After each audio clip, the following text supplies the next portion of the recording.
बिल्कुल घूम रहा है, बस तैयारी। परम शांति। परम शांति।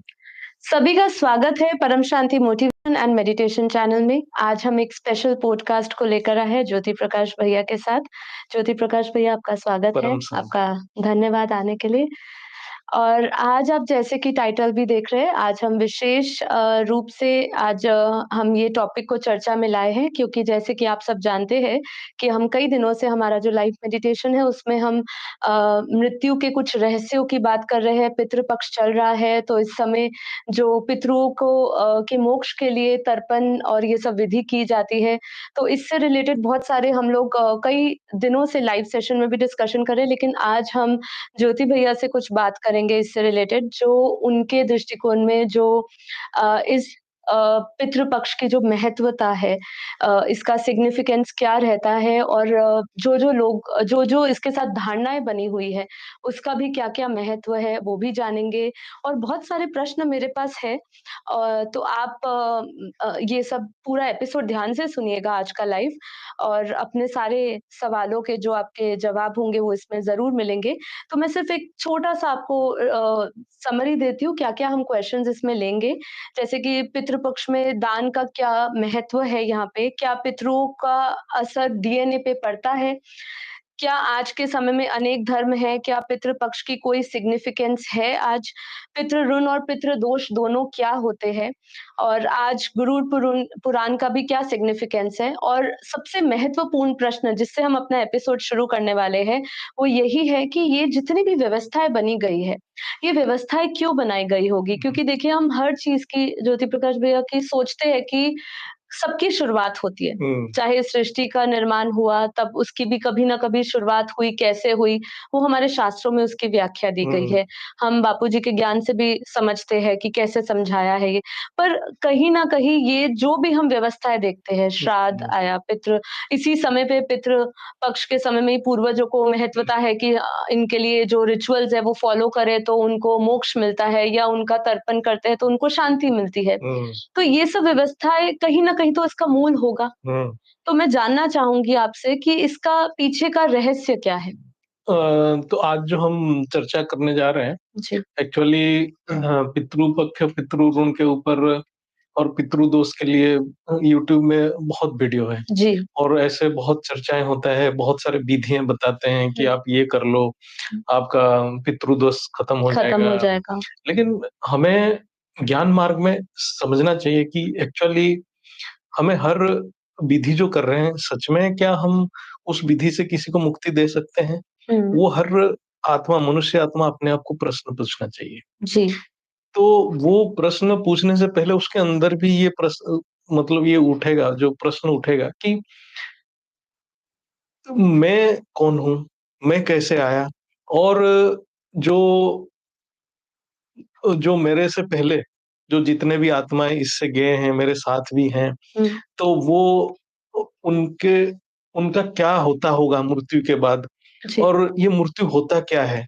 तो ये बातों को उसको समझना पड़ेगा। हुँ। तो हम ज्ञान मार्ग में हमारे जो है, जो हमारे बापूजी के जो चैनल देखे होंगे, उनको तो लाइफ आफ्टर डेथ देखा होगा, तो सब कुछ जी। पता होगा। फिर भी हम आज यहाँ थोड़ा जो बेसिक चर्चा करेंगे, सो दैट सबको पता चले, जी, बिल्कुल। क्योंकि हमारा शरीर पंच तत्व से बना हुआ है। और ये जो शरीर है, शरीर को चलाने वाला आत्मा ही है, ये सभी जानते हैं। लेकिन जब आत्मा शरीर से चला जाता है, तो आत्मा के साथ अपना मन, बुद्धि, संस्कार ये चला जाता है। हुँ। तो ये एक नेचुरल साइंटिफिक प्रोसेस है, क्योंकि जब तक आत्मा है, हमारा शरीर क्रियाशील है। जिस मोमेंट में आत्मा शरीर छूट जाता है, तो शरीर का क्रिया होना बंद हो जाता है। बिल्कुल। ना शरीर सोच पाता है, ना कुछ कर पाता है। लेकिन आत्मा के साथ वो जो संस्कार चला जाता है, उसका जो कारण शरीर जाता है, उसमें सारा इच्छाएँ रहता है। हुँ। तो ये इच्छा जो है, इच्छाओं के कारण वो बार-बार जन्म-मृत्यु में आता है। तो अब हम श्राद्ध से क्या प्राप्त करना चाहते हैं? हुँ। तो पहले हमें समझना पड़ेगा कि मृत्यु जो है, शरीर का मृत्यु कब हुआ? कैसे हुआ? हुँ। क्यों ये कब आरंभ, शुरुआत हुई कब होगी इसकी? शुरुआत हुआ? तो इस हिस्ट्री को, इस इतिहास को हम जब जानेंगे, तो हमें पहले समय चक्र को समझना पड़ेगा। जो हमारे ब्रह्मांड कब आया, ये मनुष्य योनि कब आया, बिल्कुल। क्योंकि मनुष्य योनि आया तभी तो मृत्यु आया। तो इस चीज को समझने के लिए आपको पूरा जो हमारा समय चक्र, काल चक्र को समझना पड़ेगा। हुँ, तो हमारे जो भागवत में है और जो हमारे जो सनातन ग्रंथ में भी है, उसमें है कि हमारे ब्रह्मा के जो समय सीमा है 100 साल है, जी। और 100 साल में पहले प्रारब्ध जा चुका है। अभी दूसरी प्रारब्ध का पहला दिन है, और पहला दिन में 28वां चतुर्युग खत्म चल रहा हुँ, है। मतलब 7वाँ मनवंतर 7वां 28वाँ मनवंतर, युगांतर। 28वां जी। युगांतर, 28वां चतुर्युगी चल रहा है, हाँ वो जी। युगांतर है। और हम उससे पहले देखें तो ऑलरेडी 50 साल खत्म हो चुका है, जब ब्रह्मा का पहला प्रारब्ध खत्म हो हुँ, चुका है। तो जो सूर्जन का जो प्रोसेस है, उसको जैसे समझते हैं, जो निराकारी शिव से कैसे प्रोसेस है, होते-होते ब्रह्मा की सर्जन होता है, और ब्रह्मा ही इस ब्रह्मांड के आत्माओं का सर्जन करते हैं सप्तऋषि द्वारा। हुँ, फिर सप्तऋषि से वहां से जो आत्माएं निकलते हैं, उनके शरीर परम तत्व का रहता है, हुँ, और उनका आत्मा में शक्ति परम प्रकाश का रहता है, हुँ, जितना भी रहता होगा। जी। तो वो दिव्य शरीर रहता है। हुँ, वो दिव्य शरीर में जैसे-जैसे वो संकल्प करते हैं, उनकी आत्मा की शक्ति खत्म होता है, फिर वो देवता बनते हैं। देवता से जब फिर संकल्प करते हैं, उसके आत्मा की शक्ति फिर खर्च होता है, फिर वो मनुष्य शरीर ले लेते हैं। हुँ। तो मनुष्य फिर लेते हैं, तो मनुष्य शरीर जैसे आज हम बहुत तो चर्चा वो किए। जो शरीर होगा तो हुँ, जैसे आज हम देखते हैं 5 तत्वों हुँ। का हमारा पंचमहाभूत का, तो ऐसा ही शरीर तो नहीं होगा वहाँ हाँ, पे? नहीं, जैसे क्या है कि जैसे परम तत्व रहेगा, परम तत्व में आत्मा की शक्ति बहुत क्रियाशील रहता है। उसमें जो आत्मा जब कोई भी संकल्प करता है, वो संकल्प सिद्ध हो जाता है। फिर धीरे-धीरे जैसे वो तत्व बनता है, तो तत्व बनने के समय हर परम तत्व तत्व तो कन्वर्ट नहीं होता है, कुछ परम तत्वों का अंश रहता है। तो इसीलिए उस समय जब मनुष्य का शरीर भी बना होगा, उस टाइम ऐसे दिव्य शरीर, शक्तियाँ हाँ, होगी थोड़ी। उनकी संकल्प सिद्ध होता था। हुँ, इसीलिए उस समय इच्छा मृत्यु का वरदान था। वरदान था, वो उनके पास वो संकल्प शक्ति था, क्योंकि वो इच्छा द्वारा वो अपने हायर डायमेंशन में भी जा सकते थे। हुँ, तो क्योंकि एक डायमेंशन से तो उस दूसरे समय तो मृत्यु नहीं होती मृत्यु होगी। नहीं होता होगा। जब इच्छा जैसे मतलब सतयुग के समय की बात करें हाँ, तो सतयुग में तो हाँ, मृत्यु हो। योग की भी बात करेंगे आज, हाँ, जो बापूजी ने हमें बताया, ये जी, बहुत गहरा रहस्य है। जी। ये हमें भी इसकी जानकारी नहीं था, ना आप किसी शास्त्र में आप इसको पाओगे। जैसे ब्रह्मा के पहले प्रार्ध में पहला जो 10 साल तक ये जो मतलब धरती था ही नहीं। ना सूर्य था, ना धरती था, सारे आत्माएँ दिव्य थे, हुँ, और उनमें प्रकाश भी था, तो पूरा ब्रह्मांड प्रकाशित था। जैसे-जैसे 10 साल बीतते गया, ब्रह्मा जी के। ब्रह्मा जी के 10 जी। साल, तो ब्रह्मा जी के 10 साल बहुत बड़ा होता है। हुँ, ब्रह्मा जी के 1 साल हम बता देते हैं, हाँ, 3.11 हाँ, ट्रिलियन ईयर्स। 31 खरब 10 अरब और 40 करोड़ मैं साल। उसको शॉर्ट में इसीलिए बताता हूँ, 3.11 ट्रिलियन ट्रिलियन, ईयर्स, हाँ जी। और हम खरब में बोलेंगे तो 31 खरब, 31.1 अच्छा, खरब साल। जी। बाकी और भी है, हुँ, वो लंबा है। हाँ जी। तो इसको याद कैलकुलेशन तो रखें। उसकी वैदिक हाँ, करें तो वैदिक तरीके से तो बहुत आप सोचिए 3.11 ट्रिलियन ईयर्स, विज्ञान क्या बोल रहा है? धरती का जो समय है 4.5 बिलियन ईयर्स, ऐसा कुछ है, धरती 4.6। हाँ हाँ, जी। हुँ, और आप सोचो ब्रह्मा का एक दिन ही 3.11 ट्रिलियन ईयर्स है, तो विज्ञान उसको समझ ही नहीं पाएगा उस चीज़ को। तो जैसे-जैसे आत्माएँ नीचे की ओर आने लगे, तो उनमें तत्व तो बन गया, लेकिन परम तत्व का भी अंश था, जिसके कारण उनके जो संकल्प सिद्ध हो रहा था, और संकल्प सिद्ध होने के कारण वो अपनी इच्छा से अपने शरीर को परिवर्तन कर सकते थे, हुँ, और हायर डायमेंशन में जाते थे। मृत्यु की कॉन्सेप्ट ही नहीं था। नहीं था। और फिर धीरे-धीरे जब बोलते हैं कि 20 साल ब्रह्मा जी के बीते, मनुष्य इतना संकल्प में फँस गया अपने शरीर में, और पृथ्वी में जो भोग के प्रति इतना आकर्षित हो गया, हुँ, उसकी तत्वों में जो परम तत्वों की परसेंटेज बहुत कम होने लगा। क्योंकि जैसे-जैसे वो संकल्प करने लगा, परम तत्व तत्वों में परिवर्तन होते गया, हुँ, भारीपन आते गया। तो जैसे-जैसे भारीपन आते गया, उसकी जो आत्मा की शक्ति क्षीण होने गया। तो इसको सिंपल टर्म्स में जैसे हम समझते हैं कि आज हमारे नए यूज़र्स भी हो, तो ये कह सकते हैं कि आत्मा की शक्ति धीरे-धीरे अशुद्धता आती गई, यस। क्षीण होती गई, हाँ, क्योंकि अशुद्धता ही हुई, जैसे ही उनके अंदर भोग या विकार वासना चाहे संकल्पों में था उस संकल्प में समय, आने लगा। तो उस समय भी वो हाँ, आत्मा की शक्ति तो उसमें खत्म होगी, खत्म खर्च हो गए। होगी ही होगी। उसका ये कारण है, बेसिक मतलब सिद्धांत ये है कि आत्मा जब मूल स्वभाव के विपरीत संकल्प करने लग जाता है, हुँ। तो अशुद्धता बढ़ते जाता है। ये बहुत इम्पोर्टेंट हाँ, बात है, ये समझना चाहिए हाँ, क्योंकि इसी में सब कुछ सार है सार कि है। हम यहाँ धरती पर क्यों हैं। क्यों हैं, सभी क्यों आए हैं? हुँ, तो इसीलिए जो अशुद्धता मतलब हम मूल स्वभाव से विपरीत सब कर्म करने लग गए। तो इसके कारण वो आत्मा की जो शक्ति दबने लगा हुँ, और उसकी जो क्षय होने लगा और वो धीरे-धीरे तत्वों में, भारीपन में फँसते गया। हुँ, तो हमारे ज्ञान मार्ग में बापूजी जो बताए हैं कि ब्रह्मा जी के 20 साल के बाद मृत्यु का जो धरती के ऊपर आरंभ हुआ, हुआ था। जो मतलब मनुष्य शरीर में मृत्यु पहले अनुभूति, आज से हम कैलकुलेट करें तो 3.11 ट्रिलियन ईयर्स में आज 30 मल्टीप्लाई कर दीजिए, जी, जितना होगा। तो हम इसको कैलकुलेट किए थे अच्छा। कि 93.3 ट्रिलियन ईयर्स बैक। अब इतना साल तो पहले इसको हम इमेजिन ही नहीं कर सकते नहीं हैं, कर सकते, ह्यूमन कल्पना के बाहर है ये कल्पना सब के चीज़ें बाहर है। तो।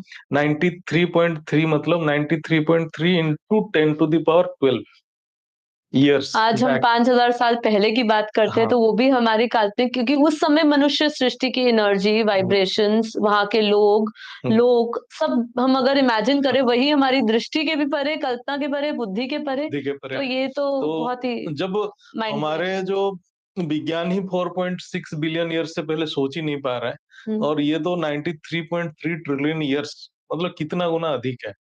तो हज़ार लाखों गुना अधिक है उससे। हुँ, तो उस समय मनुष्य का जो शरीर का मृत्यु का एहसास मनुष्य को पहली बार हुआ। हुँ, तो फिर ये जो मृत्यु का सिलसिला चला, तो उसके बाद क्या हुआ, जो प्रथम कलयुग जो स्टार्ट हुआ, वो बोलते हैं कि आज से 25 या 30 साल मतलब 25 से 30 साल बाद ब्रह्मा के 25 से 30 साल के बीच में कलयुग का आरंभ हुआ। मतलब ये जो युग परिवर्तन हाँ वो जी। स्टार्ट हुआ। हुँ, तो उस हिसाब से हम मैं एक बार कैलकुलेशन करके देख रहा था, हुँ, जो कितना कलयुग हुआ होगा, है ना? वो सब हिसाब करने के बाद हमने एक कैलकुलेशन में मिला कि 1,80,04,48 कलयुग बीत चुका है। बाप रे! हुँ, 1 करोड़ बेहिसाब। बेहिसाब। तो मतलब समझने के लिए यही करें, बेहिसाब, क्योंकि बेहिसाब इसकी गिनती भी हमारे गिनती नहीं कर बुद्धि के सकते हैं, परे है। क्योंकि आप ये मत सोचिए कि आप ये कलयुग पहली बार देख रहे हैं। हाँ ये जी। कलयुग ऑलरेडी इतने बार हो चुका है और हम देखें तो इस परार्ध में भी 27 बार हो चुका है। ये 28 बार 28 बार चल रहा चल है। रहा है यूँ। तो अकल्पनीय है। ये बिल्कुल, समय की जो हम आकलन कर रहे हैं, ये हमारे इमेजिनेशन की बाहर है। जी, हमारे भी इमेजिनेशन की बाहर है। हम बिल्कुल। सोच ही नहीं सकते हुँ, मनुष्य शरीर में ये सारे जो हो रहा है। हुँ, और म हमारे जो बापूजी के जो यूट्यूब चैनल है, उन्होंने भी ये बताया कि कली पुरुष का जन्म पहले कलयुग से हुआ है। हुँ, मतलब हम सोचे थे कली पुरुष कब से है हुँ। और उसकी शक्ति कितनी बढ़ चुका है। देख रहे सबके ऊपर कली पुरुष का कली पुरुष प्रभाव का है। इतने कलयुग में कली पुरुष बार-बार आ रहा है। उसकी भी देखिए, मेरा ऐसा पर्सनल मानना है, आप बताइएगा अगर मैं गलत हूँ, तो इसमें भी इनकी जो इंटेंसिटी है, वो हुँ, हर युग में हर बढ़ती वीक में जाती होगी। नेगेटिविटी बढ़ते जा हाँ, क्योंकि हम देख हाँ, रहे हैं वो कितनी तो इंटेंसिटी भी तेज़ हो चुकी है जैसे अभी। आप हम इसको थोड़ा बुद्धि से सोचें कि जब धरती के 20 साल मतलब ब्रह्मा जी के 20 साल के बाद मृत्यु आया। मृत्यु आया मतलब क्यों मृत्यु आया? हम उसको वैज्ञानिक तरीके से समझें। मतलब बुद्धि से सोचें कि वो जब अपने इच्छा शक्ति का प्रयोग ही नहीं कर पाया। हुँ, मतलब पहले क्या था 20 साल ब्रह्मा जी के 20 साल तक मृत्यु इसलिए नहीं था कि उसमें परम तत्व के अंश इतना था उसके शरीर में कि उसकी संकल्प के द्वारा ही वो अपने आप को, अपने शरीर को परिवर्तित करके हायर डायमेंशन में जा चलो, सकता था। ठीक है। अब मृत्यु इसलिए हुआ क्योंकि उसकी संकल्प ही खत्म हो गया। उसके संकल्प सिद्ध होना बंद हो गया। वो अपने तत्वों में खुद फँस गया। आत्मा पंच तत्वों में खुद फँस गया। कह सकते हैं इसको और कि हम हुँ। अपने ही खुद की बनाई हुई क्रिएशन हाँ, में ही फँस गए। खुद अपनी की रची हुई जो ब्रह्मांड हाँ, कहो या खुद की मतलब जो हम ऐसा शक्ति है कहें उसमें। कि रचना खुद रचयिता खुद रचना में फँस गया। हुँ, आत्मा अपने जी, प्रकृति के अंदर ही खुद फँस गया। फँस गया। तो वो अपने उसकी संकल्प शक्ति ही खत्म हो गया। उसी समय मृत्यु का आरंभ हुआ। हुँ, फिर उसी के कुछ समय के बाद हम ऐसे बोल सकते हैं कि ये युग का भी आरंभ हुआ, आरंभ हुआ। चतुर्युग, कलयुग, हुँ, सतयुग। हुँ, इसलिए हुआ कि एक सृष्टि में इतना नेगेटिविटी आया, नेगेटिविटी को कैसे हटाया जाए इसलिए ये युग परिवर्तन का प्रोविज़न रखा गया। हुँ, क्योंकि प्रलय भी करना पड़ा। वो जो हमारे ज्ञान मार्ग में जो आए होंगे उनको तो पता ही होगा, अर्ध प्रलय, प्रलय, प्रलय, कर्क कल्प प्रलय, प्रलय, महाकल्प महाकल्प। प्रलय। तो ये सब सीक्वेंशियली हुँ, समय-समय के हिसाब से हुँ, होने लगा। अब हम ये जो आज जो चर्चा की बात है हुँ, श्राद्ध वगैरह जी, जो पितृपक्ष की है, तो जब तक सतयुग भी था, सतयुग में भी जब पहले सृष्टि होता था, उस समय मनुष्य का शरीर का भी जो आयु था बहुत लंबा था। जैसे पृथु राजा की हम बात करते हैं तो हुँ, 50,000 साल तक वो 50,000 40-50,000 कुछ 50,000 कहते हैं। ऐसा कुछ बोलते हैं, राज करते थे और वो उस टाइम में भी उनके पास स्वेच्छा से वो अपने शरीर को समाधि लेके जा सकते होंगे उनके संकल्प द्वारा। लेकिन धीरे-धीरे हम श्राद्ध की कॉन्सेप्ट एक ही बार जब पहली बार हम पढ़ते हैं जो शास्त्रों में हाँ, हुँ, शास्त्र नहीं पुराण में जो आता है, पुराणों में। रामायण में हम जब हुँ, सुनते हैं दशरथ जी का श्राद्ध हुआ था, सीता माता ने किए हुए हुँ, थे, तो वहाँ हम सुनते थे कि हाँ, श्राद्ध जो होते हैं। होता है, पूर्वजों हुँ, को श्राद्ध दिया जाता है, उससे पहले ऐसे कोई होगा तो हमें पता भी नहीं पता है। नहीं होगा। तो पहले वहीं से हम पता चलता था कि तो उसका मतलब दशरथ जी भी जो श्री राम जी के पिता थे, वो भी उनकी भी श्राद्ध किया गया किया था। गया था। जो मतलब वो तर्पण किए थे, वो भी सीता माता ने किए थे। हुँ, तो ऐसे करके मृत्यु जैसे आया, हुँ, तो ये श्राद्ध का कॉन्सेप्ट आया जी, और श्राद्ध इसीलिए आया कि पूर्वजों को प्रति श्रद्धा प्रदर्शन करने के लिए वो श्राद्ध होता था और उस समय क्या होता था, आत्मा के पास उतना शक्ति था कि वो पितृलोक यानी भूवर लोक तक जाते थे हुँ, और भूवर लोक में रहते थे। रह के उनके जो कुछ भी जो भी इच्छाएँ रहता था, तब तक वो रहते थे और रह के क्योंकि वो तो शरीर है नहीं। तो कह सकते हैं पूर्वज हुँ। हमारे अतृप्त आत्मा ही हुई सारे? यस, क्योंकि ये भी बताया गया कि मैं एक जगह पे पढ़ रहा था कि जब दशरथ जी थे, दशरथ महाराज भी जो थे, वो भी अतृप्त हो गए थे क्योंकि उन्होंने जब शरीर छोड़ा उनके पुत्र उनके पास नहीं थे। तो इसलिए उनके मन में क्या होता है कि हमारा मन एक क्वांटम स्पीड में काम करता है, क्योंकि अंत मते सुगति। सुगति। तो अंत के समय में उनके अंदर एक दुःख अनुभूति हुआ था। उसके कारण उनमें कुछ इच्छाएँ रह गया होगा। तो इसीलिए वो पितृलोक में थे। हुँ, उनकी इच्छा था कि उनके पुत्र को किसी रूप में देखें। हुँ, इच्छा ही उनका एक जो है वो आत्मा को आगे बढ़ने ही नहीं देता है। जी, तो इच्छा ही एक आत्मा को बंधन है, इच्छा। हुँ। मैं उसमें एक जगह अभी हम जब सेशंस ले रहे थे उसमें लिखा भी था कि पितृलोक में वही आत्माएँ जाती है जो पुनर्जन्म में फँसी रहती है। यस, मतलब नहीं तो यस। आत्माएँ तो ऊपर के लोकों में जैसे ऊपर के ब्रह्मलोक बोले, ऊपर के दूसरे लोक बोले वहाँ पे जाके जो मोक्ष के थोड़ा-सा करीब पहुँच सकती है वो ऊपर के लोक में जाती है, वो हुँ। पितृलोक में भी नहीं टिकती है। एक्चुअली जो पितृलोक में जाने का और ये जो श्राद्ध का प्रोसेस क्यों आया, हुँ, जो मैंने किसी कहीं की पढ़ा था, उसमें ये था कि जब आत्मा क्या होता है इस धरती पे रहता है, धरती पे उसने सब अर्जन करता है, अर्थ इतने सारे प्रॉपर्टी बनाता हुँ, है, एक पुत्र जन्म भी करता है। वो इसी इसी इच्छा से मतलब इच्छा से जन्म करता है कि वो जो उसने जो कमाया है, जो भी उसके जो सामर्थ्य से, पुरुषार्थ से जो कमाया, धन, संपत्ति, मान, प्रतिष्ठा, उसको भी तो कोई देखभाल करे। हुँ, तो वो इच्छा उनमें रहता है।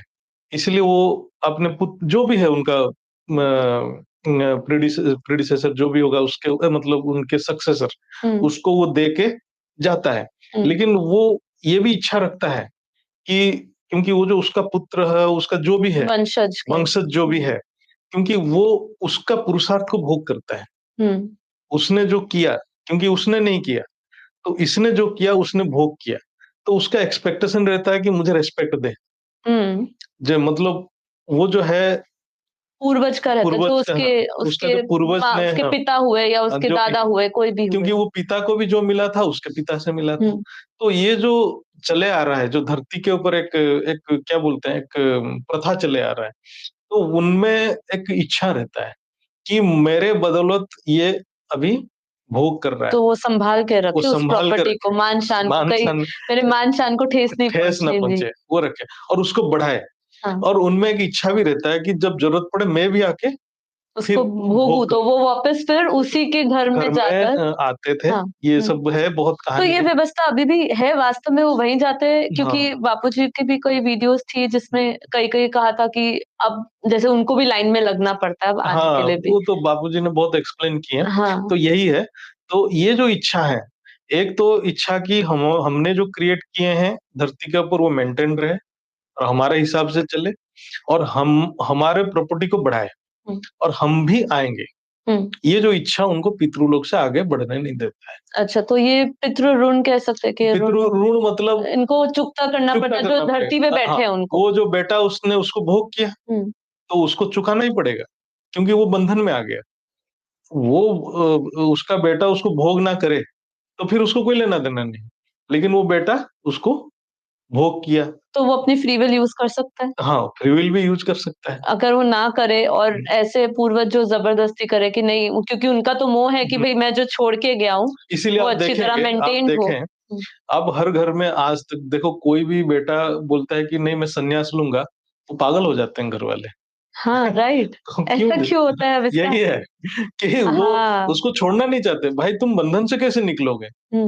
हम फँसे हैं, तुम कैसे निकलोगे? अच्छा, इसमें अभी ये अब बात निकली, हमने ये बात थोड़ी और एंड में लेनी थी, हुँ। पर ये बात निकली है तो मेरा क्यूरियोसिटी यही है कि इसमें कुछ डीएनए का इसमें आता है क्या पार्ट? देखो क्योंकि मैं नहीं। सुन रही थी कि 2 लोग जैसे एक विचारधारा के होते हैं हुँ। और जब उनका पुत्र एक डिफरेंट विचारधारा को लेकर आता है, तो उनका कुछ डीएनए में कुछ फॉल्ट होता है, नहीं, ऐसा कुछ है ये क्या? जो क्या है कि उन्होंने जो एक्सप्लेन किया मैं तो उसको उसके साथ सहमत नहीं हूँ। हुँ। जैसे 2 डॉक्टर थे, वो अपने हाँ, पूर्वज को मैंने लेके, हाँ, एक किसी का कहीं पॉडकास्ट सुन रहे देखा थे था, सुना कि था। उसमें वो बता रहे थे कि 2 डॉक्टर थे, वो जी। अपने पूर्वजों की मानते नहीं थे। हुँ। वो प्रथा को पूरा नकार दिए हाँ थे, जी, क्योंकि modern science, modern modern type culture के में थे। आ गए। तो काइंड ऑफ नास्तिक हाँ, जैसे ही नास्तिक थे। है और उनका जो बेटा ऑटिस्टिक पैदा हो गया, तो ऑटिस्टिक मतलब उसकी सेवा पूरा करना पड़ा। हुँ, फिर उन्होंने खुद डॉक्टर थे, इतना ट्रीटमेंट बहुत सारे करो मतलब हर जगह पे उन्होंने अटेम्प्ट लिया, लेकिन they could not solve their problem. फिर हुँ, उन्होंने जो इनको अप्रोच किए होंगे जो भी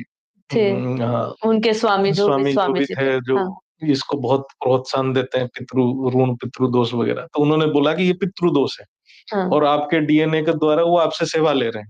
हुँ, आपने उनको सेवा नहीं दिया और इसीलिए वो आपने डीएनए को अफ़ेक्ट किए और अब एक्चुअली होता है ऐसा? वो मेरे को ऐसा होता है हुँ, तो मतलब चलिए ये तो एक जैसे कोई एक सुस्त मतलब एक स्वस्थ जीवन है और उसके डीएनए को कोई अफ़ेक्ट कर रहा है, तो वो तो भूत-प्रेत प्रवेश हो गया। अच्छा। हाँ, और जन्म से है, मतलब उसके जन्म से है, तो वो तो कर्म के हिसाब से आ रहा है।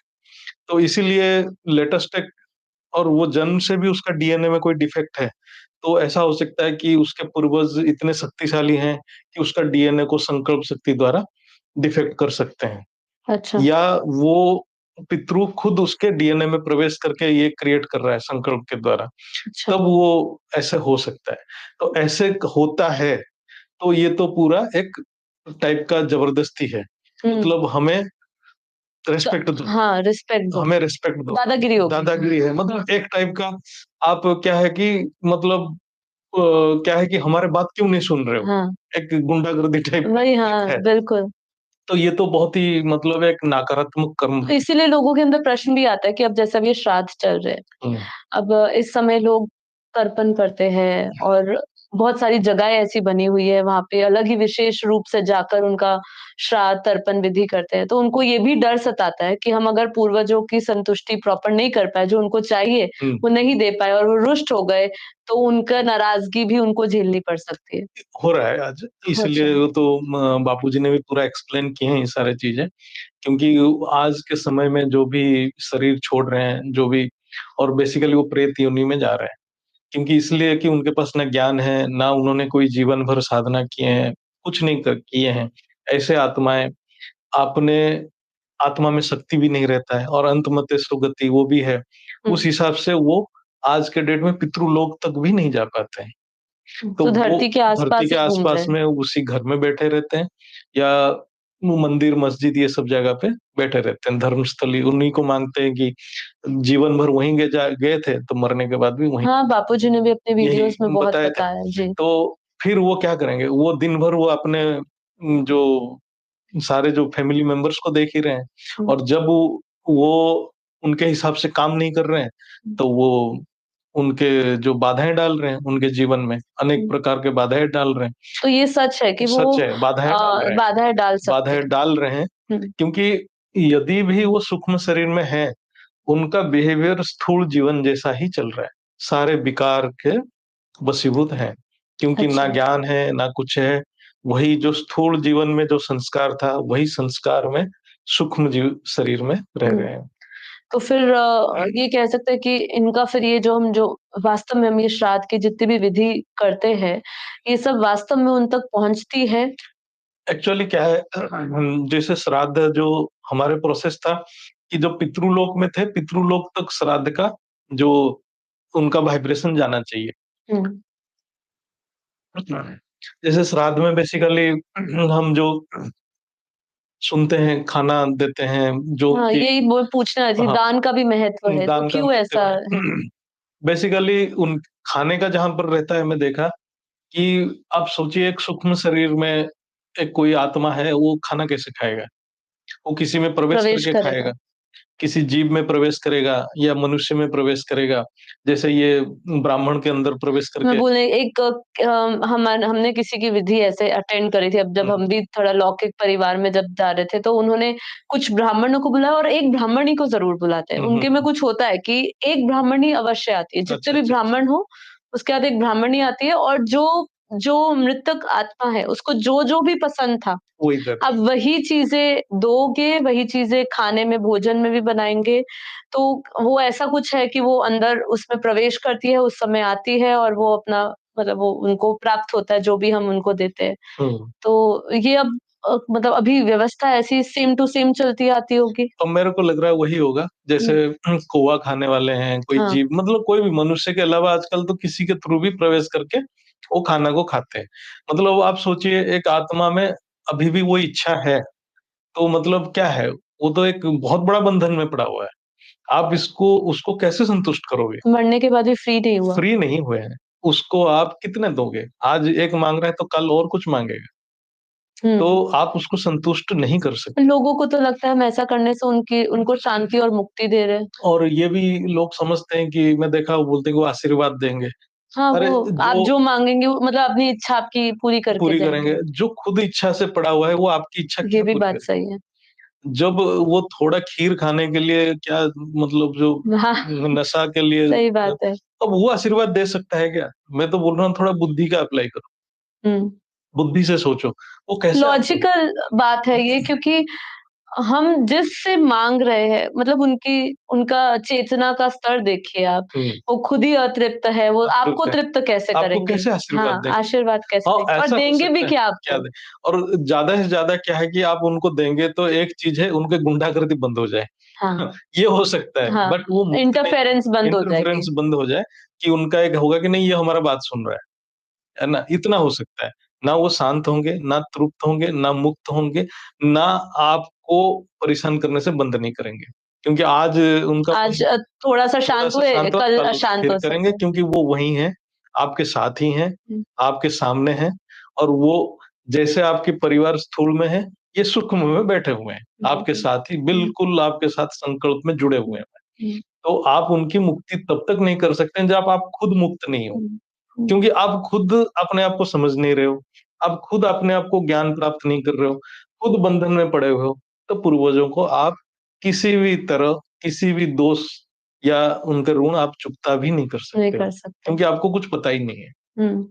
इसलिए बापूजी ने एक वीडियो में भी बोला है कि जो हमारे जो मरे जो हुँ, चले जाती है आत्मा, मृतक आत्मा है, उनकी फ़ोटो भी घर पे नहीं नहीं लगाते। रखना है। क्योंकि वो अतृप्त है, वो अशांत है और आप उनको जितना याद करोगे कि आपके वाइब्रेशंस वहाँ पहुँचेंगे। तो इसीलिए बापूजी ने ये भी कहा है कि नहीं लगानी नहीं चाहिए। लगाना चाहिए। अच्छा, दान का महत्व क्या है, मैं हुँ। थोड़ा-सा जी, बिल्कुल, संक्षिप्त में हम बिल्कुल। समझाएँगे। मतलब जो बुद्धि से ही हम समझ रहे हैं, तो दान का महत्व क्या है? हम कोई चीज़ कभी दान देते हैं, बहुत-बहुत प्रकार के दान की प्रथा है। खाद्य हुँ, दान दे रहे हैं, वस्त्र दान दे रहे हैं, गोदान कर रहे हैं और कभी-कभी उनका तो मैं देखा हूँ कि वो गीता पाठ कराते हैं, हुँ, वो रामायण कथा कराते हैं जो हुँ। मृतक आत्मा के लिए, क्यों हाँ, कराते हैं? देखो, मेरे हिसाब से गीता पाठ करा रहे हैं तो वो बहुत अच्छा दान है, क्योंकि बिल्कुल। एक प्रकार की ज्ञान दान कर रहे हैं। हुँ। रामायण, महाभारत की मतलब जो भी कथा कर रहे हैं, वो भी बहुत अच्छा है। एटलीस्ट वस्त्र दान से या ये जो भौतिक दान से, गौदान, हाँ, भूमिदान भी भूमि मैंने दान है। एक एक कहानी भी इसमें सुनी हुँ, थी कि भई आप भूमि दान दिया किसी 3 पुत्र थे, 3 एक ने भूमि दान दिया, एक ने गाय दान दिया और एक ने धन दान दिया। हुँ, और तीनों ने दान दिया तो उसमें से जो धन जिसके पास गाय दान और भूमि दान था उसने बेच के हुँ। वही अपने नशे में या अपने इच्छाएँ और पूर्ति नया करने कर्म लगा प्राप्त दिया करते हैं। और धन भी समाप्त हो गया। तो फिर बाद में सारांश कुछ और ही निकला कि जैसे आपने कहा कि हम भगवत गीता या कुछ ऐसा करें, हाँ, किसी प्रकार का किसी ज्ञान दान हो गया, हाँ, तो ज्ञान वो दान हो हो गया गया। श्रेष्ठ। तो जी। बेसिकली ये दान का कॉन्सेप्ट इसलिए था, हम जब कभी भी दान करते हैं, हुँ, तो एक पॉजिटिव वाइब्रेशन क्रिएट कर रहे हैं। हम अच्छा। किसी को मतलब दान का एक्चुअली शास्त्र के हिसाब से दान का मतलब बहुत अलग है। ये दान है नहीं। शास्त्र में बताया गया है कि दान सिर्फ़ योग्य को करना चाहिए। अयोग्य योग्य को करना हाँ, चाहिए। अयोग्यों को दान नहीं करना है, अच्छा, कभी भी नहीं करना है। हम यहाँ तो सबको हाँ, सबको देना, सबको आते-जाते को किसी को भी देते दे रहते दो, हैं। नहीं है। नहीं, उन्होंने बोला नहीं, नालायक को दान नहीं करना है। अच्छा, हाँ, इसके पीछे का हाँ, कॉन्सेप्ट कॉन्सेप्ट ये है कि लॉजिक क्या है मतलब? लॉजिक ये है कि दान श्रेष्ठ को किया जाता है, हाँ, जो अच्छा, जो पूरा विश्व का कल्याण कर सकता है। अच्छा। नहीं तो वो दान, ये बहुत सुंदर बात हाँ, है। मैं बापूजी की बात से टैली कर रही हूँ, इसलिए बापूजी कहते हैं ज्ञान भी हाँ, नब्ज़ चेक करके देना सब नब्ज़ करके देना है। देखकर हाँ, ज्ञान के पात्र को वाले मेरे को ही को देना वो चाहिए। एग्ज़ैक्ट याद नहीं है। हुँ, जो ऋग्वेद में उसका मंत्र है, जो दान देने के टाइम पे वो मंत्र उच्चारण किया जाता है हुँ, हुँ। कि हम उस पूरा ये जो सृष्टि को हम जो क्या बोलते हैं, विटनेस, जो क्या बोलते हैं उसको, साक्षी। साक्षी रख के हम दान कर रहे हैं। और हम इस हिसाब से दान कर रहे हैं कि वो जो दान ले रहा है वो भी सृष्टि को पूरा, मतलब धरती, मतलब सारे लोग को साक्षी रख के दान लेता है कि मैं ये दान पूरा सृष्टि की कल्याण के कल्याण के लिए लिए, दे रहा है। इसी को दान कहा जाता है। अच्छा, ये बाकी ऋग्वेद में हाँ, लिखा है। रि ये और बहुत सुंदर हाँ, बात है। और कोई भी दान, वो दान को कर्म बंधन है, उसका कोई मतलब नहीं है। जैसे आपने बताया दान कर दिया, वो फिर उसी को बेच के कुछ ड्रिंक्स-व्रिंक्स किया, हाँ, कुछ अपना खुद का हाँ, कर मतलब लिया नशा-वशा कर नशा लिया, कर लिया, इच्छाएँ पूरी तो कर क्या ली। हो गया, एक तो खुद कर्म बंधन में आया और ये भी जिसने दान दिया वो भी कर्म कर्म बंधन बंधन में में आ आ गया। गया। अयोग्य को दान नहीं करना है, हुँ, कभी भी नहीं करना तो इस समय तो सबसे ज़्यादा दान दिया है। हाँ, जाता है तो कि धन दे दो, गौदान दे दो, वो कुछ ना हो हुँ, तो जल चढ़ा दो सब हाँ, पे जाके ये तो कर दो, वो मतलब कर ये दो, ये सब सब क्या हो चीज़ें। गया, हमारे संस्कृति का खत्म हो गया। कोई किसी संस्कृति का को देखा जाए तो उसको सही ढंग से समझी नहीं तो समझ ही विनाश नहीं ही हो जाता। गया ना उसका। तो यथार्थ दान में हुँ, पूरा सृष्टि का कल्याण होता है और एक सृष्टि में एक बहुत सुंदर वाइब्रेशन जाता है। हुँ, वो वाइब्रेशन से उसकी जो आत्मा है, वो आत्मा आनंदित होता है। हुँ, उसकी जो सूक्ष्म शरीर बहुत लाइट हो जाता है, उसको अच्छा महसूस होता है। इसलिए पहले ये सिस्टम था। और जब हम भगवद गीता के पाठ कराते हैं या कोई भी पाठ कराते हैं, तो वो आत्मा उस भगवद गीता को जिस मोमेंट में सुनता है, तो वो भी हल्कापन महसूस करता है, हुँ, एक वाइब्रेशन जाता है, हुँ। उस ज्ञान को एक समझता बहुत है। सारे शास्त्रों में इसकी हुँ, कहानियाँ भी दी है कहानियाँ कि भी है, धंधुकरी ने प्रेत योनि में प्रेत था होने तो का था। उसको भी मोक्ष मिल गया हाँ, था, तो ऐसे। ऊपर इसलिए से लोक से आए थे, विष्णु लोक से शायद विष्णुपुरी से कोई आए विष्णुपुरी थे, से आए वो सब, तो देवदूत एक आए थे। पॉजिटिव वाइब्रेशन क्रिएट होता है। हुँ, जैसे पॉजिटिव वाइब्रेशन क्रिएट होता है, उसका हल्कापन महसूस करता है, हो जाए उसको सही दिशा भी मिल जाए हुँ, और वो आत्मा की गति और ऊर्ध्वगति हो सके, जी। चांसेस रहता है। तो इसलिए ये सब किया जाता है। हुँ, लेकिन ये सब यथार्थ पर्पस से होना चाहिए। इसलिए हमारे ज्ञान मार्ग में बापूजी भी बोलते हैं कि आप ज्ञान सुना, क्योंकि हो जाए उसको ज्ञान समझ में आ जाए। और ज्ञान समझ में आ जाए तो उसको सही दिशा मिले और ज्ञान सुन के हो जाए कि उसकी आत्मा हल्का हो जाए, शरीर और वो हायर डायमेंशन में चला जाए। तो ये तो परमानेंट कल्याण हो जाएगा उससे, बिल्कुल। है ना? और वो हर एक्शन का रिएक्शन है, ये वो इतना अच्छा काम सूक्ष्म दुनिया से मुक्ति मिल सुख जाएगी। और वो जब मुक्ति मिलेगा तो वो भी ऐसा नहीं आशीर्वाद तभी वो आशीर्वाद दे के जाएगा। हाँ। बोले कि वो आशीर्वाद का वैल्यू रहेगा। तो ये था सिस्टम लेकिन अब ज्ञान मार्ग में इसका अर्थ अलग हो जाता है। अर्थ का अनर्थ कर दिया अर्थ लोगों का ने। अनर्थ कर दिया फिर आज हम नारायण बलि पितृदोष हाँ, इसके बारे में मैं पूछने वाली थी। इसमें कहते हैं नारायण बलि को पितरों की शांति और मोक्ष से जोड़ा जाता है। अब एक्चुअली ऐसा नारायण बलि के बारे में मेरे को इतना ज़्यादा नॉलेज नहीं है, ये तो गरुड़ पुराण की व्यवस्था है हाँ, नारायण इसकी बलि। भी क्या सिग्निफिकेंस है? इसका ऐसा था कि जो आत्मा प्रेत योनि में जाता है उसके मुक्ति के लिए नारायण बलि का कुछ विधि है। अच्छा। तो वो विधि को करने से वो प्रेत योनि से मुक्त होके मुक्ति तो मिलता होगा कि नहीं मिलता होगा पता नहीं, वो हो जाए जन्म मृत्यु में फिर आ जाए। क्योंकि प्रेत योनि में रहता है तो वो फिर जन्म मृत्यु में भी नहीं आ पाता, शरीर नहीं मिलता उसको। तो इसलिए उसका फिर से नारायण बलि के द्वारा फिर से उसकी क्रियाक्रम किया जाता है।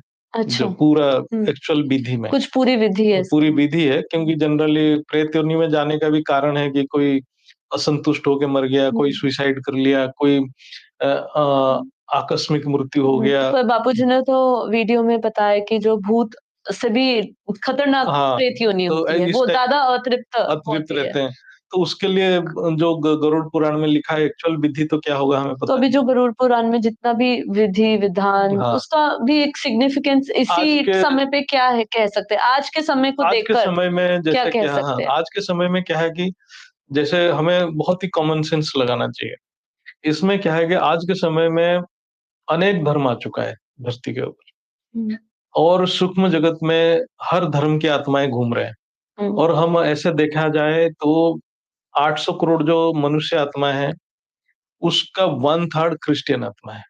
मतलब 300 से ज़्यादा करोड़ हुँ, क्रिश्चियन आत्मा है। हुँ, 250 करोड़ आप सोचिए मुस्लिम आत्मा है। तो हिंदू आत्मा तो मतलब अब 10% भी नहीं है आज के बिल्कुल। समय में। इस जी। ब्रह्मांड में देखें, जब पहली प्रारब्ध था, हुँ, उस टाइम में इस ब्रह्मांड में पूरा एक ही धर्म के थे हुँ, और सारे आत्माओं में वाइब्रेशन एक ही प्रकार के था। हाँ, तो एक नियम था। आज वो नियम भी नहीं रहा हुँ। क्योंकि 800 करोड़ से 10 करोड़ आत्मा ही पितृदोष मान रहे हैं। हाँ, और ऊपर से कई धर्म हाँ, तो मत पुनर्जन्म को ही नहीं मानते। नहीं अब मान रहे। पितृ दोष की बात करें या पितृ ऋण हाँ, की बात करें, तो तो उसमें पुनर्जन्म का तो कॉन्सेप्ट आएगा ही कॉन्सेप्ट नहीं है। आएगा। आप सोचिए जो इस्लाम और क्रिश्चियन में वो खत्म जी, हो गया, उनका तो हाँ, है ही नहीं हुँ, धर्म का। जी, और बौद्ध, जैन जैन जो धर्म है, वो हुँ, भी अलग दिशा में है। उनके हुँ, साथ भी कुछ लेना-देना नहीं है। वो लोग हुँ, भी नहीं करते हैं ये। अच्छा, नहीं उनका करते भी हैं। ऐसा मैंने नहीं है। जैन से भी बात किया एक जैन, तो बोला आपके क्या? बोले कि नहीं हमारे ये सब विधि नहीं है।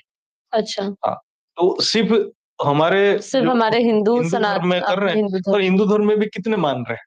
और अब तो मेरे ख्याल से ज़्यादा शोषा ज़्यादा हो गई है। हाँ, क्योंकि मैंने जब देखा था कई लोग ऐसे प्योर वाइब्रेशन से नहीं जुड़ते मतलब हुँ, आत्मा का जैसे आपने कहा कि दान भी जब देते हैं तो उसके कल्याण के भाव हुँ, से, हुँ, वो भाव तो कोई देखते नहीं ऐसा लगता है कि अच्छा ये अच्छा खाना बना है, नहीं बना है, पहले तो वो देखेंगे हुँ। कि सब जो क्योंकि आने वालों को भी अच्छा खाना दिखाना है, तो वो अब शोषा ज़्यादा हो गई है हाँ, सब, यस। कोई भाव नहीं है अब। भाव नहीं है और जैसे हमारे जैसे कुछ लोग इतना मॉडर्न हो गए हैं, अपने आप को क्या समझ रहे हैं, वो भी नहीं मान रहे हैं अपने धर्म को। हुँ, तो इसलिए देखा जाए तो हार्डली आप कितना 800 करोड़ में हो जाए 30-40 करोड़ मान रहे होंगे। हुँ, तो वो वाइब्रेशन रहा ही नहीं। वो जो ब्रह्मांड की जो नियम जो है, वो रहा ही नहीं तो आपका क्या वैलिडिटी है? कोई वैलिडिटी नहीं है आज के डेट में। बट ऐसा है कि हम हर धर्म की बात करें हुँ, तो जैसे मुस्लिम धर्म है या क्रिश्चियन धर्म है, उनका तो शरीर को भी वो जो क्या बोलते हैं कब्र में रखते हैं, हाँ, है ना? दफ़नाते हैं, दफना देते हैं। तो और उनमें पुनर्जन्म का कॉन्सेप्ट भी कॉन्सेप्ट नहीं है और उनमें ये विधि भी नहीं हुँ, है ना? पर अब कॉन्सेप्ट नहीं होगा पर अच्छा और एक चीज़ है, जी, आज के समय में भी सभी मान रहे हैं। मतलब ऐसे हमारे ज्ञान में तो बापूजी ने बहुत अच्छा एक्सप्लेन किए हैं। हुँ। जो ऐसा हो रहा है कि हिंदू के घर में मुस्लिम आत्मा भी जी, जन्म ले रहा बापूजी की बहुत सुंदर है। वीडियो एक बहुत है अच्छा इसमें कि वीडियो है और धर्मांतर धर्मांतरण अलग-अलग कैसे हो रहा है, वो कैसे तो हो रहा है? भौतिक लेवल पे नहीं सूक्ष्म लेवल पे भी हो रहा हुँ, है, हुँ, धर्मांतरण। हुँ, और मतलब हर मतलब इस धर्म में वो धर्म जा रहा है, वो मतलब सब इंटरमिक्सिंग हो चुका है। हुँ, तो उसके संस्कार में तो है ही नहीं, ये हुँ, सब करने की, हुँ। है ना? वो कैसे करेगा वो चीज़? उसको आप ज़बरदस्ती नहीं करा सकते हो। तो आज के समय में गरुड़ पुराण की आप बात करें, तो वो उसका कोई इतना ज़्यादा महत्व नहीं है, सिग्निफिकेंस नहीं रहा है अभी। नहीं रहा। क्योंकि वो तभी महत्व रहेगा जब पूरा ब्रह्मांड एक ही ऊर्जा एक से। ही ऊर्जा से, एक ही नियम से चलेगा। हुँ, अभी नियम कुछ रहा ही नहीं। मतलब जितने प्रकार की धर्म है, उतने प्रकार के नियम चल रहा है और जहाँ संख्या ज़्यादा है, जिसका वाइब्रेशन ज़्यादा है, उसका नियम प्रभाव है। तो इसीलिए आज आप नहीं बोल सकते कि इससे हम कर सकते हैं। जैसे आज की कर्म की थ्योरी भी खत्म हो गया। हाँ, ये भी बहुत इम्पोर्टेंट है हाँ, क्योंकि हम जब इसकी बात करते हैं, हुँ, श्राद्ध की भी, तो भी ये कर्मों से ही जोड़ा कर्म जाता है, से ही जुड़ा है। क्योंकि उनकी गति उसके अनुसार ही है, तो कर्म से जोड़ा जब वो जाता है। आत्मा खुद उस घर पे जन्म ही नहीं ले सकता है, उस हुँ, घर में और कोई जबरन जन्म लेता है, तो हाँ, कर्म का थ्योरी कहाँ रहा? वो हुँ, क्या श्राद्ध मिलेगा उसको? हुँ। कौन देगा श्राद्ध? कौन देगा उसको? सबसे बड़ी बात तो जो ये, अब देगा जो कौन? देगा कौन? जो दूसरी आत्मा आ गया उसके अंदर हाँ, मतलब उसके जो वंश में, तो वो उसमें तो भावना ही नहीं है, श्रद्धा की भावना ही नहीं आएगा क्योंकि उसमें वो संस्कार भी नहीं है।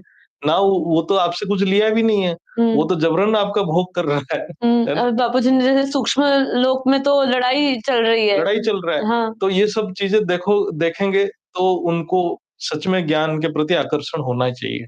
जो हमें हुँ, उचित मार्ग कहाँ है? हुँ, कैसे हुँ, मिलेगा? हुँ। यहाँ पर और एक बहुत अच्छा चर्चा हम करेंगे जो डीएनए। हाँ, वो डीएनए मैं को मैं इसलिए चर्चा समझना करना चाहती चाहता हूँ। हूँ, हुँ, जो डीएनए का मतलब मैं डीएनए इसलिए बताना चाहता हूँ कि डीएनए सब कुछ नहीं है। ओके, डीएनए क्या है? मनुष्य शरीर में डीएनए एक स्थूल है। डीएनए में डीएनए एक मॉलिक्यूल है। हम ये देखें कि हमारा बॉडी में डीएनए एक मॉलिक्यूल है, मतलब ये एक जड़ स्थूल चीज़ है ना? स्थूल चीज़ है, हाँ, पंच तत्व से ऊपर नहीं है। अच्छा। आप उसमें कुछ चैतन्य ऐसे कुछ नहीं हाँ, है जब तक कुछ? शरीर में जीवन है, जब हुँ, तक आत्मा है, ठीक है। डीएनए एक्टिव है, तो ठीक वो आत्मा के कारण ही है? एक्टिव एक्टिव है। है और डीएनए को हम बहुत गहराई से उसको समझें, तो कारण शरीर का स्थूल रूप डीएनए है, ओके। ठीक है? कारण शरीर में जो जैसे क्या होता है, जैसे कोई स्थूल मनुष्य जन्म लेता है, कोई बच्चा जन्म लेता है। हम बोलते हैं ना डीएनए में माँ-बाप का गुण रहता है, हाँ जो जी। बच्चे के पास आता है। तो स्थूल से स्थूल का जन्म होता है, हुँ, चेतन से चेतन का जन्म होता है। इसका अर्थ आप ऐसे समझिए, एक स्थूल शरीर जो जन्म होता है, हुँ, वो माता-पिता के संयोग से होता है, स्थूल शरीर। शरीर के संबंध से एक नया शरीर जन्म होता है, आत्मा नहीं होती। बिल्कुल। आत्मा का जन्म अलग है। तो हम ज्ञान मार्ग में देखें तो बापूजी ने बताते हैं कि 90 दिन के अंदर आत्मा उस शरीर में प्रवेश करता है। हुँ, तो उससे पहले वो शरीर माँ के गर्भ में सिर्फ़ एक पिंड जैसा। हाँ, वो मतलब एक पिंड जो माँ के गर्भ में वो हुँ, शरीर एक क्रिएट होता है। हुँ। वो पर एक कोई उसमें चैतन्य चेतन शक्ति नहीं शक्ति नहीं होती। रहता है, लेकिन प्रकृति भी क्रियाशील है, प्रकृति का नियम है। हुँ, वो शरीर के संयोग से एक नया शरीर जन्म लेता हाँ, है, ये तभी कहते हैं प्रकृति माँ के नाभि से हाँ, सारे उनको तत्व या तत्व मिलता रसायन है। जो भी है मिलते हैं। तो वो जो पिंड है, वो जो शरीर जो एक आकार लिया, वो जड़ है, हुँ, उसमें आत्मा प्रवेश करता है। इसीलिए आप देखेंगे डीएनए में स्थूल गुण माता-पिता के जो स्थूल गुण आता है, हो हुँ। जाए कि वो बच्चे जो माँ जैसा संस्कार दिखे है वो पहले से ही लेकर आता है, हाँ, राइट? आत्मा की संस्कार हाँ, वो अलग है। आत्मा आत्म के आत्मा के ज्ञान, आत्मा के संस्कार और जो आत्मा के कोई पूर्व पूर्व जन्म के जो संस्कार होंगे, हुँ, वो भी वो लेकर आया होगा, वो माता-पिता हाँ, से तो नहीं माता-पिता मिले से नहीं होंगे। आएगा, बट वो क्या होता है जब वो आत्मा प्रवेश करेगा क्योंकि आत्मा के जो संस्कार स्थूल संस्कार जो है क्या होता है वो जो अडैप्ट करता है। हाँ, स्थूल संस्कार कारण शरीर में रहता है, हुँ, तो उसका इफ़ेक्ट डीएनए में दिखेगा। लेकिन ओके, माता-पिता से आएगा कि नहीं आएगा, वो अलग बात है। हाँ, माता-पिता से स्थूल गुण आएगा, स्थूल शरीर के गुण आएगा। ऐसा है, वो बच्चे में माँ जैसा दिख रहे हैं, बाप जैसा दिख सकता है हुँ, या बाप के कुछ गुण लिया होगा, कि बाप को जो अच्छा लगता है खाने में, वो हुँ। अच्छा लग रहा होगा। कभी हरकतें भी ऐसी होती हाँ, है, जैसे बाप करता है वैसे ही ऐसा बच्चा भी करेगा। करता है। लेकिन ज्ञान हुँ, डीएनए में नहीं रहेगा। ठीक है। आत्मा की जो ज्ञान है, हुँ, वो उसका स्वतंत्र है वो, ठीक है? हुँ, हुँ, तो डीएनए में ये ना समझें कि डीएनए सब कुछ है। डीएनए स्थूल है। डीएनए का एक लिमिटेशन है। डीएनए स्थूल है, कारण शरीर का एक रिफ्लेक्शन है, स्थूल स्थूल रिफ्लेक्शन रिफ्लेक्शन है। रिफ्लेक्शन है। तो इसलिए जो आत्मा पावरफुल है और वो एक स्वतंत्र काम करने के लिए धरती पे आया हुआ है, उसको कोई पूर्वज इफेक्ट नहीं कर हाँ, सकता। पूर्वज भी नहीं करेगा और शायद जैसे आपने कहा कि वो धरती पर आए, अब उसका स्थूल जितना भी संस्कार मिल रहा है, स्थूल गुण मिल रहे हैं, हाँ, वो माता-पिता से मिल रहे हैं। हाँ। पर अगर वो पावरफुल होगी क्योंकि स्थूल माता-पिता के भी हुँ, अपने परिवार के और धर्म जहाँ पर भी वो जहाँ जैसे भी जन्म लिए हुँ, उनके खुद का एक संस्कार होगा, मान्यता होगी, धारणाएँ होगी। पर वो बच्चा अगर पावरफुल होगा, कोई ऐसे संस्कार लेकर हुँ, आत्मा के असली संस्कार या कुछ लेकर आया होगा, तो वो अडैप्ट नहीं करेगा। अडॉप्ट नहीं करेगा। तो वो डीएनए इतना मतलब सब डीए कुछ नहीं हुआ फिर। डीएनए कुछ नहीं है। मैं अभी भी तो यहाँ बोलता हूँ। पे एक जैसे प्रश्न आया था कि क्या पितरुओं के का असर डीएनए पे आता है? तो मतलब ज़रूरी नहीं है आएगा, हाँ, जो आत्मा तो अपना वेरी डिपेंड करेगा, करता है। डिपेंड करेगा। जो आत्मा पावरफुल है, स्वतंत्र है, उसको कोई फ़र्क नहीं पड़ेगा। हुँ, उसको वो प्रभावित भी नहीं कर सकते हैं, हुँ, कुछ नहीं कर सकते हैं उसका। क्योंकि ये जो पितृ दोष जो है, ये शरीर का दोष है, आत्मा का कुछ नहीं है। आत्मा स्वतंत्र है। आत्मा को कोई मतलब पावरफुल आत्मा कभी वो भी स्वतंत्र है। बाकी स्वतंत्र देखा जाए तो हाँ, अगर बंधन में फँसी है, मोह जो अटैचमेंट बंधन में तो फँसी फिर है, वो वो तो कह सकते हैं, हाँ, वो तो आपने अपनी स्वतंत्रता को भूल के वो हाँ, ये कह सकते हैं कि आत्मा भी बंधन में फँसी है। हाँ, एक्चुअली में आत्मा बंधन में नहीं है, पर लेकिन अपने को उसने देह मान रहा है, हाँ, तो फिर बंधन में आ ही गया बंधन में वो। आ गई। तो इसीलिए डीएनए जो है, डीएनए सब कुछ नहीं है। हुँ, डीएनए और यहाँ पर मैं बता देता हूँ, डीएनए में जो डाटा भी रहता है ना, जैसे किसी के पास ब्रह्म ज्ञान है, हुँ। परम प्रकाश में ज्ञान है या परम तत्व का ज्ञान है, वो डीएनए में नहीं रहेगा, है ना? डीएनए स्थूल है। डीएनए में ओके, वो तो वो कहाँ रिकॉर्ड स्टोर्ड होता होगा? वो डायरेक्ट आत्मा में या परम तत्व में उसके साथ मतलब रहेगा। परम जैसे बापू जी ने कहा कारण शरीर के ऊपर हाँ, भी कारण शरीर के ऊपर महाकारण है, परम हाँ, महाकारण हाँ, शरीर है। क्योंकि वो हाई एनर्जी लेवल है। हाई एनर्जी लेवल के लिए वो सेल्स भी हाई सेल्स है, होना है।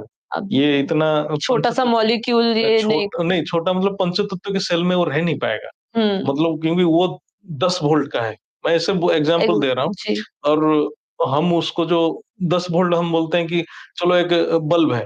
वो बल्ब मतलब हम सोचें कि वो 10 एम्पीयर का करंट ले सकता है। हुँ, हम उसमें 100 एम्पीयर का करंट डाल देंगे, हुँ, तो बल्ब फट जाएगा। फट जाए। ऐसे ही है, हमारा जो डीएनए स्थूल डीएनए है, जो डीएनए के रिसर्च हो रहा है आज के टाइम में, हुँ, क्लोनिंग कर रहे हैं, वो कर रहे हैं, वो स्थूल है।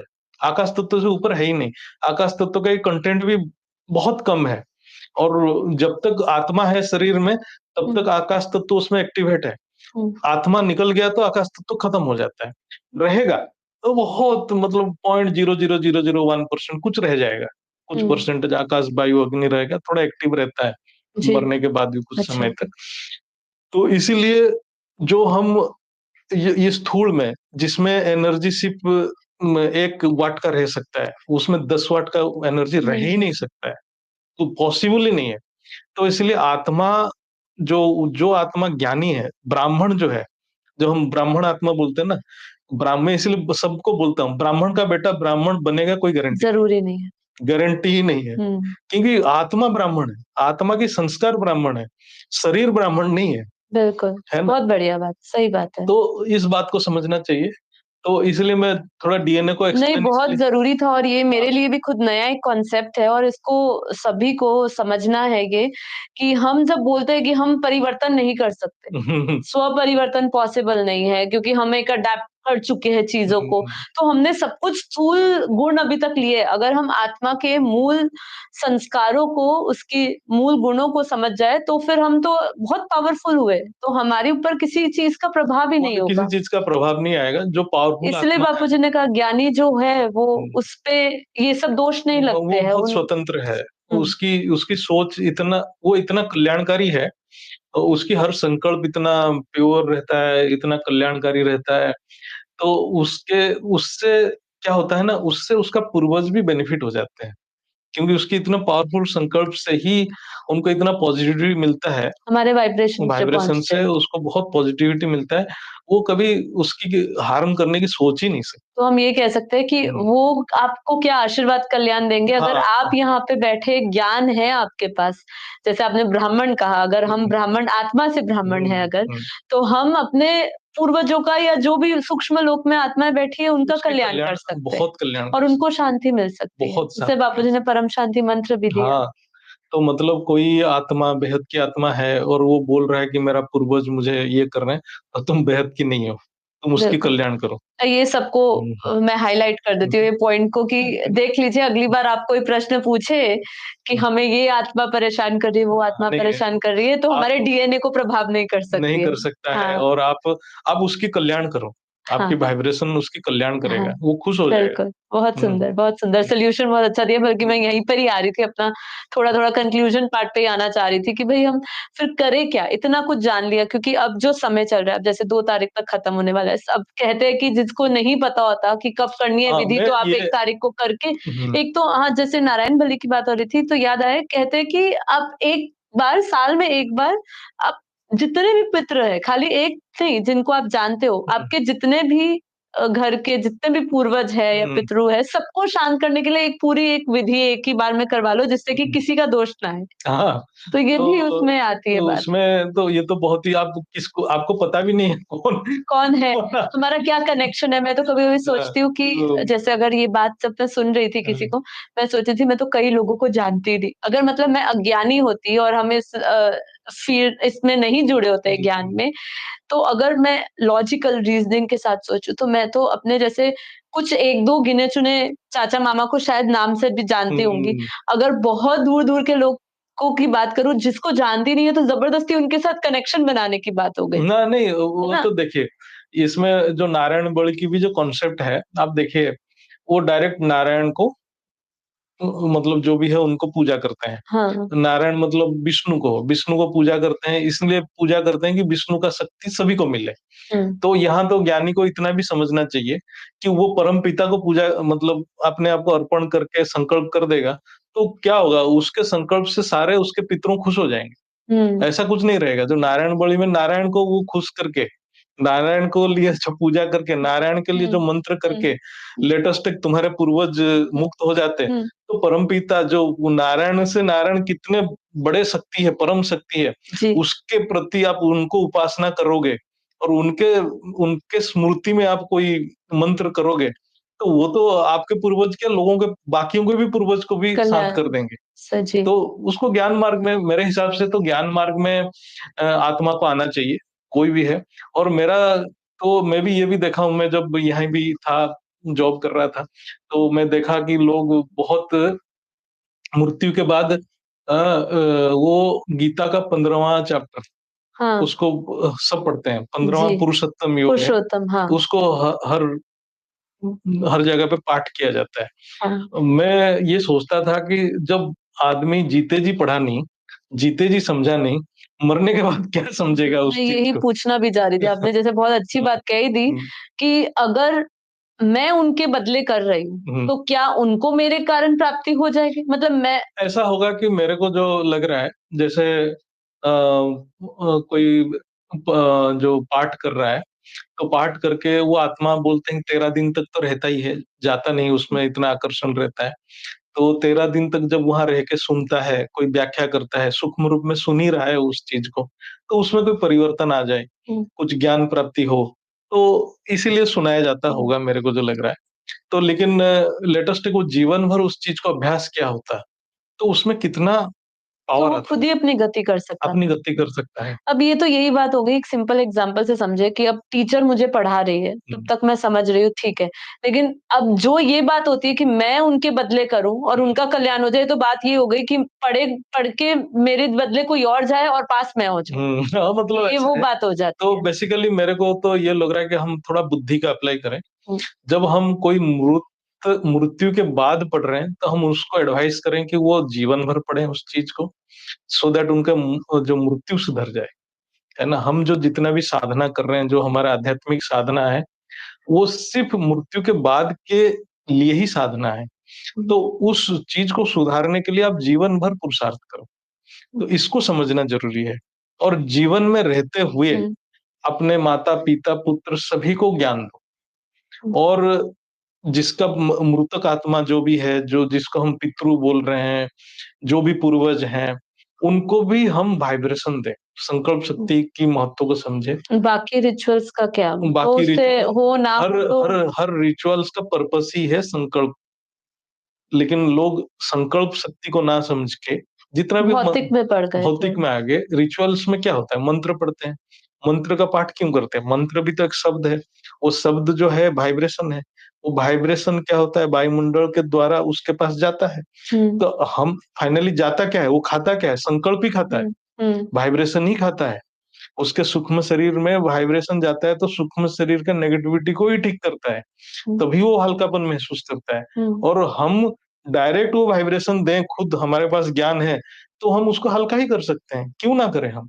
वही करना चाहिए, हाँ, क्योंकि उसके बदले में हम दे रहे हैं उनको खाने-पीने के लिए। मैं तो ऐसा सोचती हूँ कि हम उनको और अटैच कर रहे हैं, हाँ, धरती लोक से और बाँध रहे हैं। मेरे हिसाब से जो ये सब दान करके, कुछ करके कर रहे हैं, वो खुद बंधन में आ रहे हैं और उनको भी दुर्गति कर रहे हैं। आप उनकी भी कोई उनको सदगति नहीं हो रही। सद्गति नहीं कर रहे हो। उसको खुद भी उनको बंधन में है, रास्ता दीजिए बल्कि। उनको रास्ता भी नहीं दे रहे हो आप। हुँ, मतलब उनका कल्याण कर रहे हैं। उनको रास्ता दिखाइए, खुद का भी करिए और सूक्ष्म लोक में जितने लोग बैठे हैं उनका भी करिए मैं अपने। तो ये बोल रहा हूँ तुम बुद्धि का प्रयोग करो। क्यों बुद्धि का प्रयोग नहीं कर रहे? हुँ, बुद्धि का प्रयोग करो, ज्ञान मार्ग में आओ, हुँ। है ना? तो देखिए, आज जो पूरा एपिसोड रहा है ना, ये हो सकता है कई लोगों को ना पसंद आए, जो हुँ, बहुत रिजिड माइंड से है, जो इतने सारे रिचुअल्स फॉलो करते हैं, जिनको ज़रा-सा भी पसंद नहीं है परिवर्तन करना अपने नॉर्मल जो उनके कस्टम्स बने हैं या जो उनके लोग सिखा गए, बड़े-बुजुर्ग सिखा गए कि ये करना है, वो नहीं करना, ऐसा नहीं करना होता, इस समय ही करना होता है। कई-कई लोग तो समय के हिसाब से ही सब चलते हैं। हुँ, हुँ, तो ये मुहूर्त देखना, ये सब देखना, लेकिन हम देखें तो ये अनंत काल से जो समय आ रहा है, अनंत चीज़ें, अनंत टाइम पे हर चीज़, हर आत्माएँ सिर्फ़ ये इस समय नहीं है, ये पितृ पक्ष के समय सिर्फ़ लोग नहीं आए हुए, हमारे आस-पास हमेशा आत्माएँ रहती ही है हुँ, हुँ, और आपके वाइब्रेशंस हमेशा उनको मिलते हैं। आज हमने जो पूरा पॉडकास्ट दिया, उसमें बहुत सारी इम्पोर्टेंट बात करी, जैसे कि मृत्यु क्यों जन्मी, इसकी क्या चीज़ों की ज़रूरत थी। बापूजी की एक बहुत सुंदर वीडियो है, 2 साल लगभग पहले वीडियो बापूजी ने बनाई थी कि मृत्यु का जन्म कैसे हुआ, क्यों हुआ। जितनी बातें हमने करी उससे और थोड़ा विस्तार में आपको उसमें मिल जाएगी। आप वो वीडियो को ज़रूर देखिएगा। क्योंकि ये हम अपने पितरों को जानने के लिए अपने पहले अस्तित्व को जानिए, फिर उनका किसी का कल्याण करिए। पहले जैसे भैया ने कहा अपना कल्याण हम करेंगे तो ही दूसरों का कर पाएँगे। दूसरा, अब जैसे हमने डीएनए की बात करी, हमें हमेशा डर लगा रहता है कि हमारा ऊपर कोई अ, उनका प्रभाव पड़ेगा, हमें वो हानि पहुँचाएँगे। तो ऐसा नहीं, अगर हम अपने आप को ज्ञान से भर दें, ज्ञान के प्रकाश से भर दें, तो हमारे ऊपर हम उनका भी कल्याण कर सकते हैं, हम कमज़ोर नहीं हैं। तो ये सब चीज़ों को बहुत ही ओपन माइंडेड हमें समझना होगा और ज्ञान दान की जो उन्होंने बात करी, उसकी विशेषता बताई कि हमें उन्हीं को दान देना चाहिए, जो ये भी संकल्प से जुड़े कि वो भी उस दान को विश्व कल्याण के लिए लगाएगा। तो ये बहुत सुंदर बात थी। आप पूरे एपिसोड को देखिएगा, बहुत बारीकी से सुनिएगा, बहुत इम्पोर्टेंट बातें हुई हैं, जो आज तक शायद आपको किसी पॉडकास्ट में मिली नहीं होगी। क्योंकि जितनी भी बातें आप दूसरे पॉडकास्ट में सुनेंगे, आपको सब विधि-विधान सिखा रहे होंगे, लेकिन उसका सूक्ष्म ज्ञान नहीं समझा रहे होंगे। सूक्ष्म वाइब्रेशन से आप किस तरीके से अपने पितरों का कल्याण कर सकते हो और अनेक आत्माओं का कर सकते हो, जो आपके साथ जुड़े हैं या नहीं जुड़े हैं। है हुँ। ना? तो और कुछ कहना चाहेंगे ज्योति बस भाई? ज्ञान मार्ग में आइए, बुद्धि बिल्कुल, का प्रयोग कीजिए। जी, और आज के समय जो है, हर चीज़ ज्ञान के द्वारा समझ रहे हैं, तो इसको भी क्यों ना ज्ञान के द्वारा समझें। बिल्कुल। इसमें क्यों अंधविश्वास में जाएँ, क्यों वो सब रिचुअल्स लकीर के फ़कीर बन के हुँ, अपने आप को बंधन में डाल रहे हैं। और जिसकी अब कोई हाँ, महत्वता रही नहीं। मित्रता रही नहीं। पहले रहती थी तो चलो समझ आता है कि हम करते थे, पर अब टाइम बदला है। हुँ, समय बदला, एनर्जी बदली, वाइब्रेशंस बदले, लोग बदले, सब कुछ बदला है। हुँ। तो इसलिए विधि भी बदलेगी। विधि भी बदल हाँ, सबसे इम्पोर्टेंट बात कि पहले दूसरी विधि थी, अब वाइब्रेशंस की विधि दीजिए, गया है। परम शांति के वाइब्रेशंस फैलाइए। बापूजी की बहुत अच्छी-अच्छी वीडियोज़ हैं, मृत्यु के बाद के रहस्य की और किस तरीके से हम पूर्वजों की गति कर सकते हैं अच्छी। आप बहुत सारी वीडियोज़ देख सकते हैं। हमारे मेन चैनल पे जाइए, बापूजी दशरथ भाई पटेल, जिस पे रोज़ रात को लाइव मेडिटेशन होता है, रात को 10 से 11। तो अभी इस चैनल चैनल को सब्सक्राइब कर लीजिए, ये वीडियो को लाइक करिए, लोगों के साथ शेयर करिए और साथ ही साथ बापूजी के मेन चैनल पे जाके सब्सक्राइब करिए और देखिए, जॉइन करिए लाइव उनके वीडियोज़ को। और हमारे साथ ज्योति प्रकाश भाई के भी बहुत सारे पॉडकास्ट हो चुके हैं और उनका भी एक प्लेलिस्ट भी है, तो आप जाइएगा और बहुत सारी वीडियोज़ उनकी देखिएगा।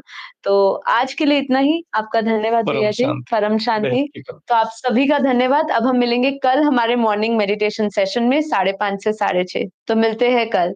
Thank you so much. सभी को परम परम शांति। शांति।